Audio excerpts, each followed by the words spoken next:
大家好，我是法山啊。最近呢，我检查评论区就看到有人说可以进行刑讯逼供，我呢是真的被气笑了。我不得不说呢，有一部分人的无知及由此衍生出的愚昧就已经到了令人发指的地步。尽管呢他们认知极为有限，但他们依旧大声且振振有词地呐喊着自己浑浊的愚蠢，似乎呢自己呐喊的越有底气，自己就能从鱼肉变成刀俎。对于严禁刑讯逼供这个基本的概念呢，我本以为就如同1+1等于2一样，是没有必要多做科普的。但鉴于目前感觉的确有一小部分人脑壳不太清楚，我还是决定做一期视频，跟大家讲讲为什么我们要禁止刑讯逼供。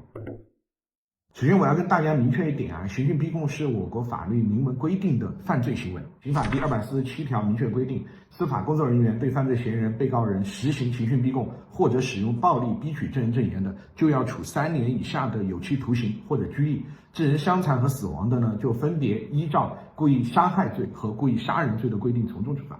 这时可能有人会说，不会吧，我们现代法治社会难道还有刑讯逼供这种落后的方式存在吗？守护解放西历不是这么演的呀。对此我只能说刑讯逼供罪这个条款还存在是有原因的。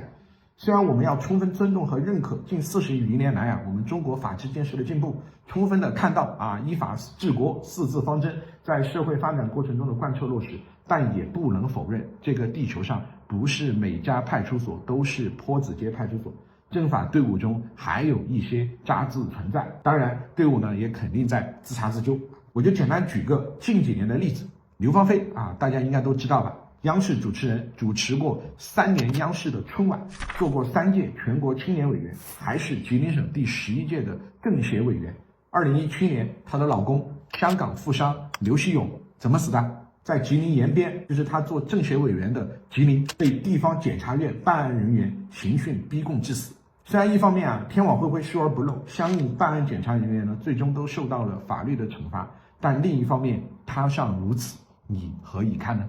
禁止刑讯逼供呢是我国现代司法的重要体现，也是我们社会主义法治的重要底线。所以电影3大队里面那几个办案人员即使有电影叙事语言多么伪光正和合理性的包装，在刑讯逼供以后也都必须服刑。所以朋友们懂了吗？刑讯逼供就和故意杀人、强奸一样，都是犯罪。犯罪行为无论在什么情况下都不应允许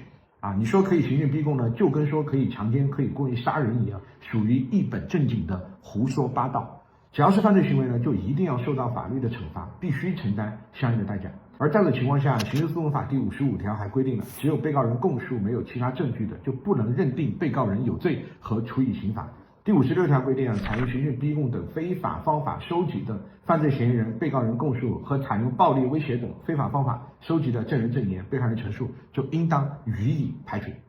是的，除了刑讯逼供是犯罪以外，因刑讯逼供所形成的证据也属于是非法的证据，依照刑事诉讼法明文规定呢，是应该排除的。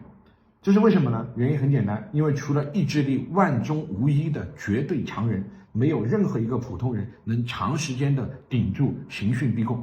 在刑讯逼供的条件下，普通人只会在一种情况下被刑讯逼供以后还不开口认罪。什么情况呢？那就是他已经变成了死人。如果你允许暴力机关可以刑讯逼供，那你要相信你一定要充分的相信办案人员的专业性，他们绝对有办法让绝大多数原本无罪的人都承认自己有罪。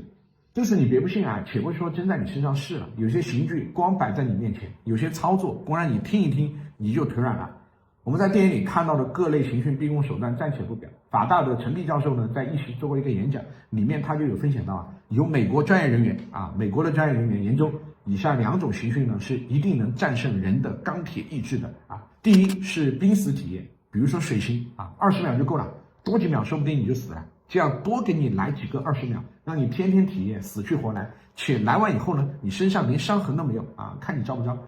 第2种呢是睡眠的剥夺，在小黑屋里面强光照射，连孔带喝让你精神一直处于高压的状态，然后呢对你进行48小时到72小时的睡眠剥夺，你稍微打个盹就在你耳畔敲锣打鼓，3天以后看你崩溃还是不崩溃。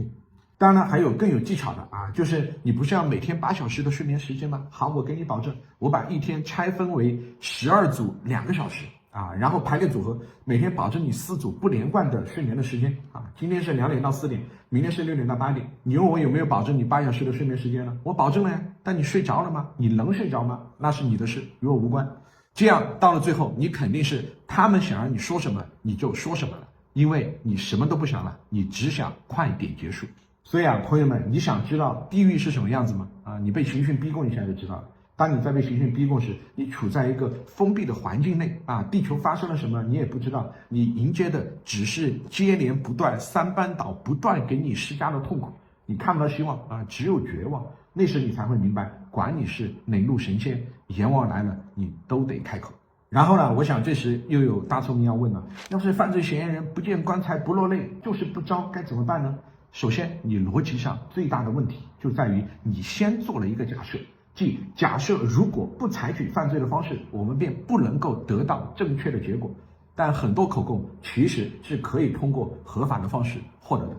其次难道一个案子除了口供就没有其他证据了吗？起诉法第55条明文规定即使没有口供，其他证据确实充分的，也可以认定被告人有罪和处以刑罚。在此情况下，问题来了，如果你又没有被告人的口供，又没有其他证据可以证明被告人有罪，你怎么就这么笃定的认为一定是被告人犯罪了，该被处以刑事处罚呢？你先打枪再换吧，肯定每次都是实话。同时，我们再深想一步，如果你通过刑讯逼供获得错误的有罪供述，进而让真正的行凶者逍遥法外，那这对被害人及其家属又真的公平吗？这又真的是对呼唤正义的人间良好的抚慰吗？不是的，这对被害人是伤害，对被冤枉的被告人是伤害，对司法公信力是伤害，对社会更是伤害。所以最后我想说什么呢？第一我再次强调，刑讯逼供是犯罪行为，对此法律有明文规定，你允许刑讯逼供就是在允许犯罪。第二，通过刑讯逼供所获得的口供应该依法予以排除。而第三，我知道关注我的公安机关和检察院的朋友有很多都是法律共同体，所以呢就容我多说两句。如果你在办案过程当中有面临刑讯逼供的诱惑千万别以为案子只要上面有交代，他们通过各种口头的明示暗示的方式让你把案子办成铁案，你就真可以安全无忧的上手段了。不会的，过往的无数案例都已经表明，只要你真做了刑讯逼供，日后只要是东窗事发，领导是绝对不会保你的，只会跟你撇清关系，且把你撇得越远越好。更何况他们自己的乌纱帽能不能保住都不好说呢。这些呢，你们肯定比我更聪明我就不多说了。我发现一个很奇怪的现象就是当我们在讨论某些场景时，很多人总把自己幻想成为一个上位者的角度来进行思考。比如说在讨论刑讯逼供的时候，总把自己想象成一个施行者，在想象自己穿越回古代的时候，也总想到自己投胎以后会成为地主家的无双公子。对此我只能说naive。是在现实生活中呢，被欺负久了以后，我们在做梦的时候肯定都是天然想要站起来成为琅琊榜的，但更现实的情况下，即使我们穿越回古代，我们也大概率不会是琅琊榜，而只是天灵盖，因为琅琊榜很少，天灵盖很多，这是一个数学上的概率问题。而与此同时呢，做梦是你自己的事上网公开的发表言论是会形成舆论的，而你在网上对琅琊榜的鼓吹只会增加你现实生活中的不幸。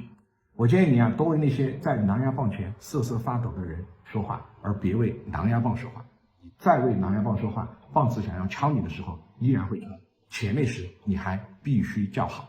为什么呢？因为你过往的欢呼已经赋予了琅琊榜特权。哪有什么岁月静好，只是你还没有遇到事。而为了防止我们在遇到事时遭受不公的待遇，我们才需要在平时一而再再而三的对公正的确立和执行进行呼吁，对一些最为基本的原则进行反复阐述。未经人民法院判决，任何人都不得宣告有罪。毒树上开出的果实只会污染法律清澈的河流。我们要反对任何法律明文规定的犯罪行为，其中包括刑讯逼供。至于如果有一天你遇到了刑讯逼供该怎么办？如果你想知道具体的办法，就请通过1键3连让我知道。我是凡凡，我们下期再见。